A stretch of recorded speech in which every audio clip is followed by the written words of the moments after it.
We're talking about it today, y'all. We are talking about godly grief, but more than that, how to grieve with hope. I have Steve Carter joining me. Let's get into it.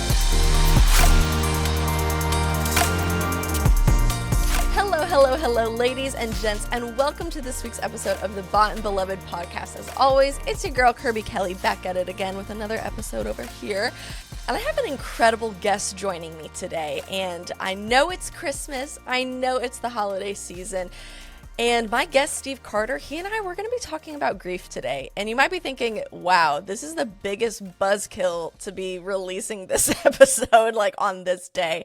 But I think the holidays really can bring about a remembrance of whether it's the people that we've lost, or maybe even the goals that we didn't achieve this year, or whatever it is that we had planned.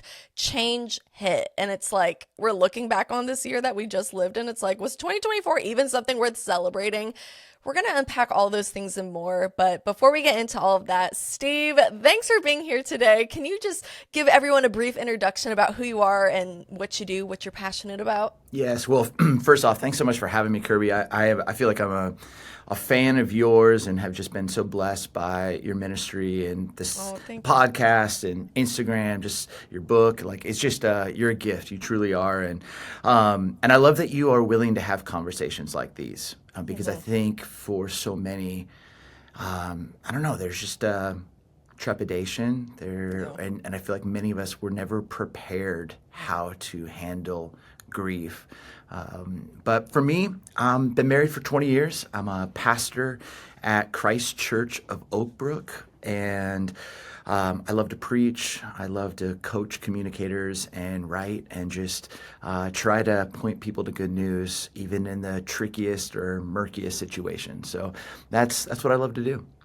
And you do a great job of it, literally. So to give you all context, the context you guys didn't ask for, as to why Steve is here on the podcast today, is I was at church recently, and my church has been going through a couple of things, and my husband and I are still in the process of grieving that and processing that and submitting that to the Lord to just see what God wants to do, right? That is where I'm at, and that's as far as I'll get into that. But Steve was preaching, and as he was preaching, not only was I just processing a lot of the stuff that's going on at the church that I attend, but just in my own life. Y'all know that my mom passed away. If you didn't, surprise, my mom passed away last year, and just been grieving that a lot recently. And this man steps onto the podium, he starts preaching, and he starts talking about grieving with hope, grieving, knowing that we can dare to hope even in our grief. And as he was saying all of these things, I was like, wait, I recognize all of this. Like, this sounds very familiar.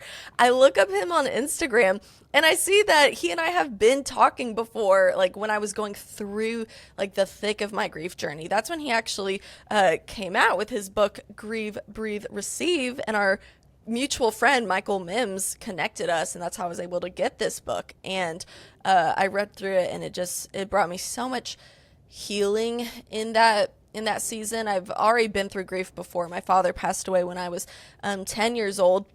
But to grieve without hope and then to grieve with hope, having been a Christian when my mom died, it was a very different process. And I don't know, your book was just so helpful. And after just all of this stuff, I was like, I have to get him on the podcast. So that's why he's here today. And I'm just really excited for this conversation. But can we even just begin by maybe defining what grief is? Because I think for some of us, grief is simply, I lost a loved one. That can be grief, but can you go into maybe how you define grief and what different situations of grief can be? Yeah, great question. So grief for me it's a simple sentence. I typically think about what comes up when change shows up. All grief is change. And now there's good grief, and that good grief is, you could be single and then you get married. There's a good grief in that. And you went from actually going from living with your best friends to now just living with one best friend. And there's good grief when you have your first child. You're so excited to have this child, but you don't have the same kind of freedom that you once had. Like there's good grief. And how do you actually honor all of the feelings that come up when change shows up? And I think for many of us, we have just been kind of trained and taught that it's not okay. It's not okay and we say we love change, but we don't actually know how to process through our change and feel the feels of our change and actually bring those before God. And for me, that has been something I've had to learn how to do. I would say I was wildly better at achieving than grieving.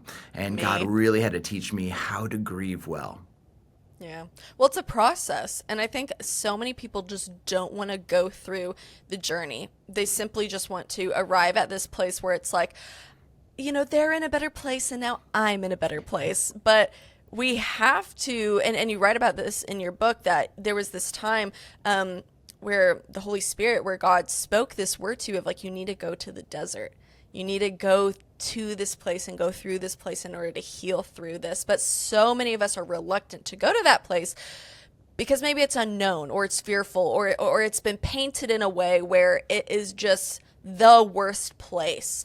But why is it necessary and why is it good to go through this journey and through this season? Because I think for some of us, like we point the finger at God and we're like, why would you allow me to go through this situation when it can actually be a very beautiful and redeeming and healing place? Can you maybe talk about that for the people who are reluctant to even start this journey? Well, I think I would have been there. I would have been right where those people are. And I think it's a little bit of self-preservation in the reluctancy to go through the process.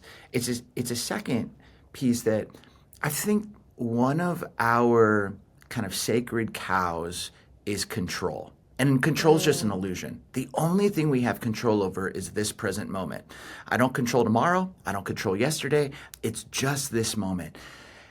And when I think about when it comes to grief is one of the most, it is a moment of surrender because you are surrendering control. And oftentimes, for many of us who are trying to manage our emotions, especially for guys who are listening, for people who are starting out in their careers or working and have just a lot of people in their life that they're in front of, when they start to surrender control of the feelings, all of a sudden they're like, am I gonna be able to like put these emotions back in the box? Am I gonna be able to function well today?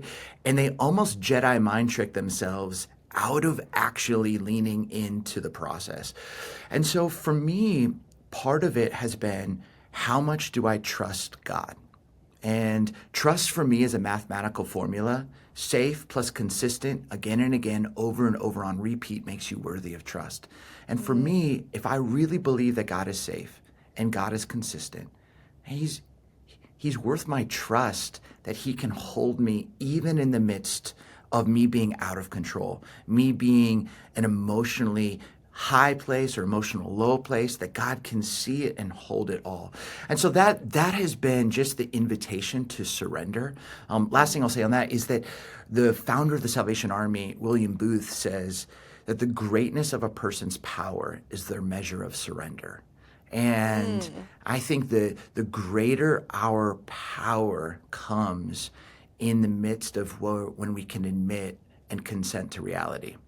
Well, because letting go, especially in grief, like the people we loved most, the dreams that we have dreamt for so long, it is so hard to let that thing go, especially because when I even think of like grief or just death, the death of a dream, just death in general, it's like we were not meant to know death. That is a direct result of the fall. So of course it is this wrestle of like, one, just trying to make sense of it, like as a human being, but even in the spiritual sense, it's like, God, how do I navigate this? How do I trust you in this? And a common thing that comes up over and over again that I think goes hand in hand with surrender is, as much as we are surrendering and letting these things go, we are also receiving. And I mean, like, you literally talk about that in your book. It's this process of grieve and then breathe and then receive. And I think there's so many things to be received in those seasons and to be clung on to. I think hope is one of them.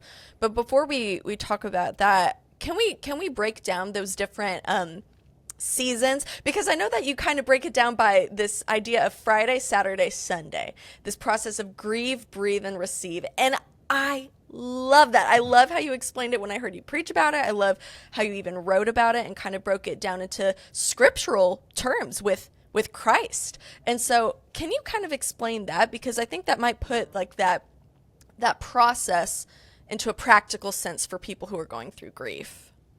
Yeah, well, I think for me, I just needed help. And God, one day when I was in the desert, I had hiked up to the top of Camelback Mountain, and I was just thinking, processing through just the death of a dream for me, and it was the death of a dream job, and also processing, similar to you, the death of a parent. And it had all happened within 9 months.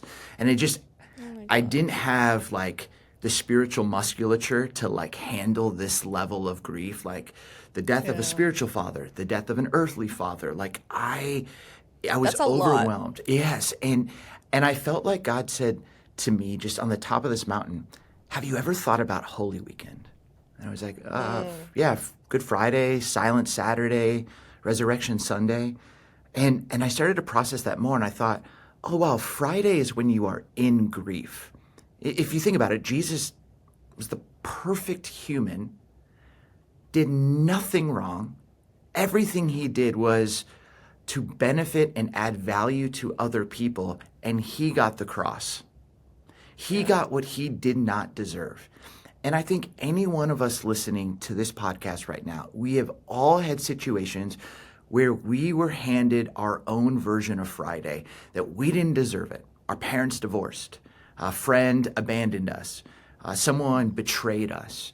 We lost someone that we deeply, deeply loved to an addiction. Like we were handed something we didn't deserve. And that's what Friday is. And then you kind of move from in grief to Silent Saturday. And most of us in our Western culture here in like non-denom world, we don't celebrate Silent Saturday like the majority of the world does. But Silent Saturday really takes you back to the 40 years of wandering in the desert. If you think about Holy Weekend, it's very similar in the Hebrew Scriptures to Egypt when the nation was in slavery. They didn't deserve it. And then you have 40 years wandering in the desert, and then you have them entering into the Promised Land. Well, this kind of Silent Saturday is, if you think about those first disciples, they have no idea that Jesus is going to resurrect. They're like going, okay, our guy has died. Like, what are we going to do now? And they start kind of thinking and scheming and planning. Okay, this is what we're going to do. This is what we're going to do. And I think that we often do this too, is when we are in our grief and in our Silent Saturday and in our desert season, we try to figure out how we're going to get through it. And this is all about our relationship with waiting. For some of us, we hate the wait. For some of us, we waste the wait and we choose unhealthy escapes, and it just prolongs our time in Silent Saturday. And then there's some of us who win the wait, and we can breathe in, breathe out. We can inhale God's mercy. We can exhale any sense of resentment or bitterness or unforgiveness. And all of that process sets us up for the surprise of Sunday. And this is where we move from in grief to through grief to actually being with grief. And if you think about John 20, Jesus resurrects and he shows up, and there's that moment where Thomas walks up to him and goes, "Can I see the holes in your hand?" And I love it because Jesus still has the scars. And Kirby, you will always carry the reminders of your mom.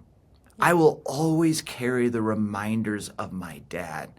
We'll just carry them differently than we did when we were in our Friday, having to handle and sit with the loss and the pain of our mom or our dad. And part of what I found in Holy Weekend is it's not necessarily linear, like today I'm in Friday, in 3 weeks I'll be in Saturday. Literally. And in 4 months I'll be in Sunday. You can have a moment where you can just see a picture, you can have a smell, you can have a reminder. And it feels like Friday. It feels like Friday. And just to be able to say, just to have that moment to say, God, help me in my Friday right now. Yeah. Help me in my Friday. Or you might have a moment where you're like, I feel like I'm just circling. I don't know. I feel like I'm in the in-between. Help me in the silence of my Saturday. Guide me in this time, Lord. And often what I would pray is, Lord, would you please surprise me and remind me Sunday is possible even in the here and now. And God often would surprise me with a word. God would surprise me with a conversation with a friend. God would surprise me with an opportunity. And so it's just being able to name which day of the week and am I in? And then just almost, it's like a pitch pipe. Like it sets the tone for how I can show up as my full self and honor what comes up when this change shows up in my heart or my mind or my body or my soul. I love that. I love that so much. And I think so many people need to hear that because I'm currently in counseling. I feel like ever since I popped out the womb, I've been in counseling, literally. But something my counselor and I talked about as I've been processing grief and been processing grief and been processing grief, right? It's been this process, is that you hear about like the 5 stages of grief. And it's like you hit a different one every day of the week. Yes. It's like you're in a different place at different times. And even as you were saying that, I'm just like reflecting about how, you know, when my mom's 1-year death anniversary hit, it was almost like not impending doom, but I was like, okay, this is going to be a really, really, really, really hard day for me. The day came and I was like, I feel like I'm kind of like at this place of acceptance. Like 1 year kind of felt like a benchmark of acceptance. Yeah. And I didn't really cry much after that. But like 2 months ago, it all just hit me again. And I was like, oh my gosh, I thought that I was over this because I felt like I was good at the 1 year mark. And it's like, I think people need to hear that it is this continual thing in different memories or, I don't know, seasons and situations. Like you mentioned, pictures. Life will happen where you are just reminded of the loss and of the absence of a person or a dream or a whatever, fill in the blank, the thing that you're grieving. And it can be hard. I know even for me, it's like there was a season where I kind of lost some friends that I was really, really close to. And even still to this day, it's like I'm still grieving that. Like there are days where I'm like, you know what, Lord, like I trust you and I trust where you have me and the people you have me surrounded by. But then there are things that pop up and I'm like, dang, I really miss these people and I wish that they were still in my life. And I have to continually grieve that thing. I think the easy thing to do is to just take those feelings and to dismiss them, or to take those feelings and to try and just shove them down or work through them as hard as possible. But I love that you want everyone to give space to honoring grief. Yeah. Because I don't think that's a word that we really attribute to grief, that it is something to be honored and given a place. But I want to shift gears to talk about hope. And you give this acronym of what it looks like to dare to hope. And I would love for you to explain that, because you mentioned it again a few weeks ago when I heard you speak about it. You write about it in the book. And I think that's a really good acronym. So I'm just going to leave that to you to explain what that is. Yeah. So one of the things that I came to realize is, even though I preach pretty much every weekend of the last 20 years, I had a very superficial understanding of what hope was. And it was very whimsy. You know, it's like, I hope, the TSA line's not very long. I hope, my family can be all together for the holidays. I hope I get that parking spot exactly, right at the front. Right. Yeah. And every time we use hope in that way, it's not biblical, because what we're preaching is uncertainty. I'm very uncertain. I don't know. I mean, and it's this whimsical, like I hope it comes to be. But what's wild is, in the book of Romans, and in the culture of Rome, they actually believed that hope was a form of mental illness. They did not want their kids to have any form of hope. And they wanted reason and rationality and Caesar to be the one that set the tone. Don't have any ethereal hope, just what is plain and real and like reasonable. That's what you put your faith and trust in. And then Paul comes on the scene and he says, hey, we're going to boast in our glory, but we're also going to boast in our sufferings, which I think for many of us, we like to boast in glory. We don't like to boast in our suffering. Like, I got a ticket. Thanks be to God. Like we don't like to boast in the hard stuff. Yeah. But Paul says, because suffering produces perseverance, and perseverance, character, and character, hope, and hope will not be put to shame. And so what Paul's saying here is, if you can boast in your Friday suffering, it's actually going to teach you perseverance and character, Silent Saturday, and it's going to produce in you this Easter Sunday, this sense of hope. So it led me to go, what then is biblical hope? And that's where this acronym DARE came. And so any of you listening, this is simply like true. What the heartbeat of biblical hope is number one is you dare to hope, and the D is you desire something good. So look at somewhere in your life, maybe it's a relationship, maybe it's an opportunity, maybe it's just something that's happening where there's a sense of hopelessness. Desire, if heaven were to invade that unique situation, what would God want to do? So that's you just have to start there. God, what would you want for this relationship? What would you want for this circumstance? What would you want for this person's life? Number two, you have to believe that anything is possible.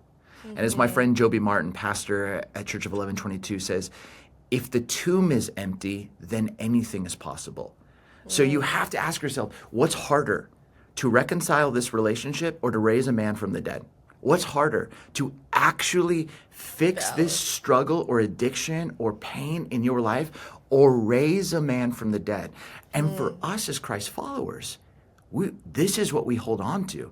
Not that Jesus died, but that he got up. And so we desire something good. We believe anything is possible. Number three, resurrection brings certainty. We know that our version of Sunday is coming, whether in this life or in the life to come. And that's where in 1 Thessalonians 4:13, we are people who don't grieve like the rest of mankind. We grieve with hope because we can desire something good. We believe anything is possible because resurrection brings certainty.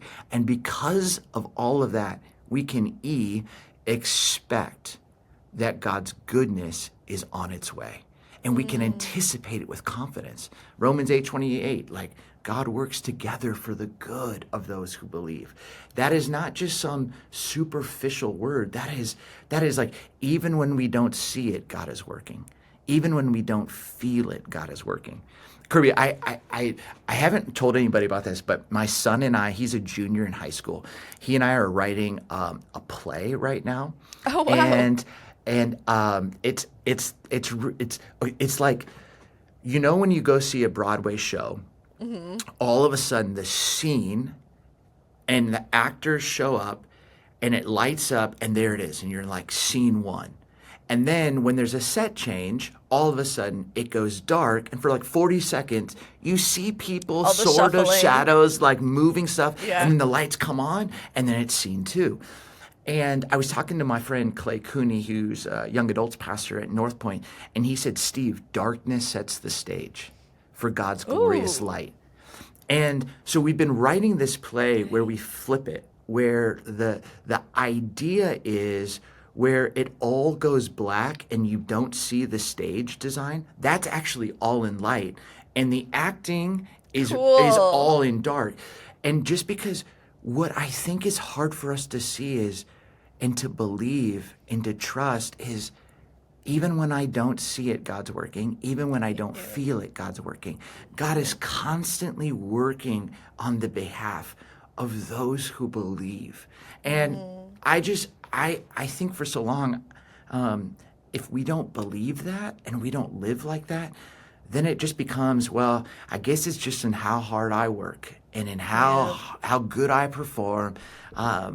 and we take it out of God's goodness and sovereignty and how he's working so that we can experience Sunday, so we can experience that process, like you're saying, where we get to experience more of his goodness and his kindness. One last thing I'd say about this too is most people then often will say, well, how do I do it?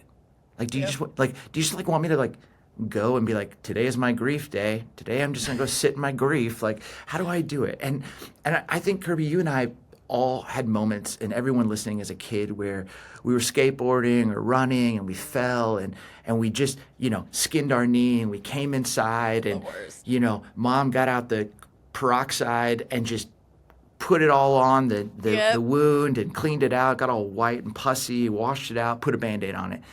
And you needed to have the Band-Aid on it. And then you came back to it maybe a day, 2 days later, took the Band-Aid off, put some more peroxide on it, put a new Band-Aid on it. And some of the things that I've just done is, and coach people in is, hey, just take maybe 5 areas of grief in your life.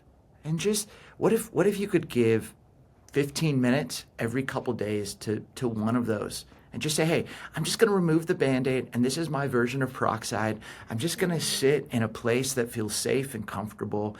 I might just hold a picture of my father. I might have a memory that's near and dear, and I'll just sit with that with the Lord and just say, Lord, would you just help me with this? Would you help me honor this well?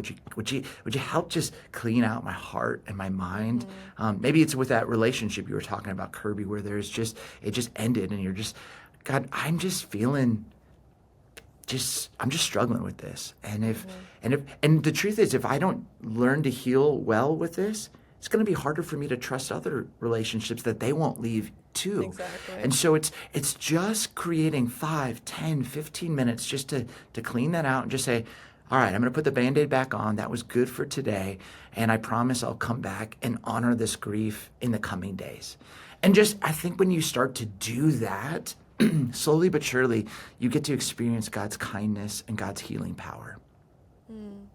There's this, not to minimize anything you said, but there's like this meme kind of going around right now with the Wicked movie of the interviews where it's like, people are just holding space right now for this song. And it's become like a meme, right? Yes. Of people just being like, yeah, we're going to hold space for that. But I honestly, and I'm not saying this to like minimize or to be funny, but I think we need to actually hold space. Yes. And that looks like honoring our grief and taking the time to just sit with it when we need to. Yep. And I know that's what I've been doing recently, has just been like, even the other day, I have so many boxes in my garage that's just like my mom's stuff, and I'm like, dang, she had so much stuff. And then I'm looking at everything I have, and I'm like, dang, I have so much stuff. I need to go through it so my future kids don't have to go through all this. But I was going through like so many different boxes of things, and I was sorting through pictures and mail that she had kept, like all the minuscule little things. And then I just came across like letters that she had written and journals that she had, and to just read things in her own words. And I don't know, I just sat there like in the garage with all of these like little things that she had collected and things that she had written, and I just cried. And it wasn't like a 5-minute thing. It was like, oh, I need to spend the whole day grieving this and crying over these things. But I did that, and I sat in that moment, and I honored that moment.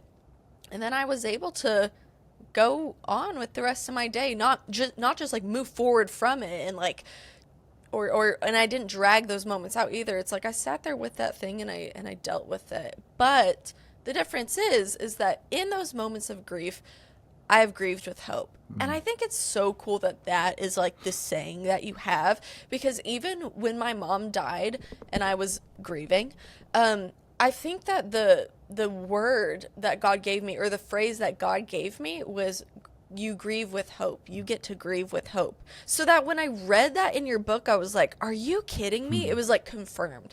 It was confirmed that like the only way to get through grief is to grieve with hope. Yeah. And that looks like hope in Christ, hope in the things that are unseen, but at the same time, being Christians, believing in the fullness of God and the wholeness of Scripture, we have a hope that we can cling to when the future is unseen, when the outcome isn't exactly figured out on our end of what grief will look like, or what arrival will look like. We'll never fully arrive, but what it will look like as we are healed. And so, I don't know, I think that is just a beautiful phrase. And for anyone who's listening today, as we wrap up the podcast, I think that's the biggest thing, is that we can have space to honor what we have lost, and simultaneously we can grieve with hope. We can have the loss. We can mourn. We can weep. There's a whole book called Lamentations. Like, as much as we talk about praising the Lord, there's another song that many of us don't sing, and it's lament. And so lean into that as well, because that is also a holy thing. But what happens with lament is it always ends on the high note of hope. It always ends on that.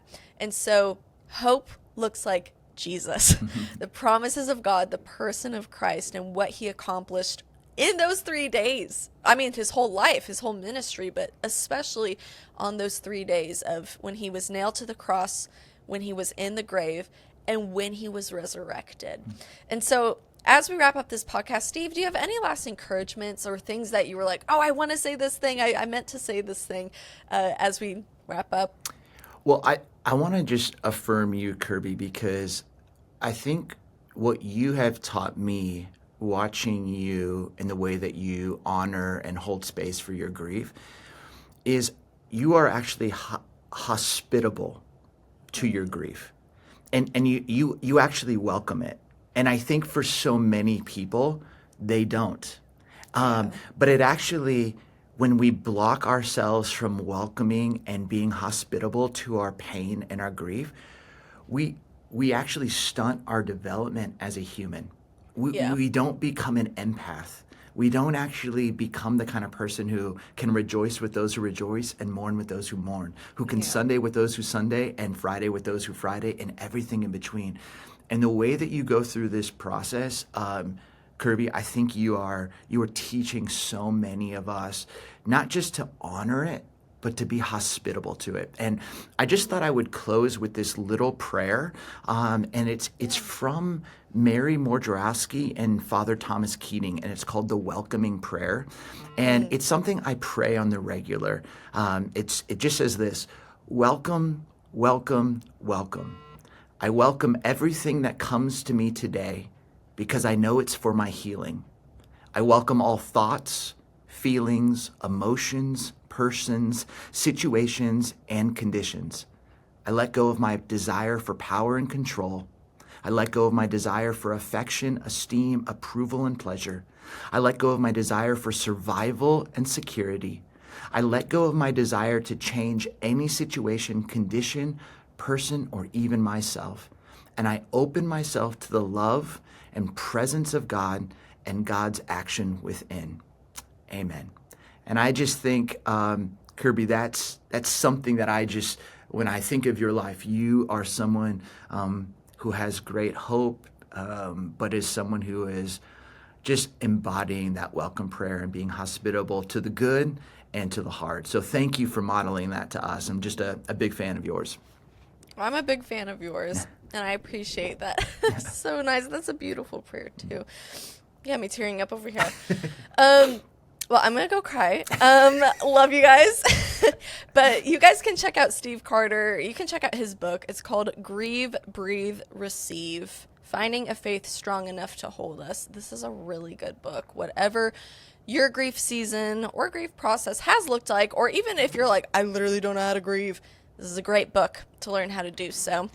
And you can check out Steve. Steve, where can people look at you? Like, do you have a website? Is socials the best way to get in contact with you if they have questions or just want to stay connected with everything you're doing? Yeah, stevecarter.org, or socials just at Steve Ryan Carter. Perfect. Well, thank you for joining me, Steve. And to all of you who are listening, thank you for tuning in. Pray that this episode was a blessing. And until next time, love ya. Bye. For more life-giving, faith-based podcasts just like this one, check out lifeaudio.com, a proud partner of the Bought and Beloved podcast.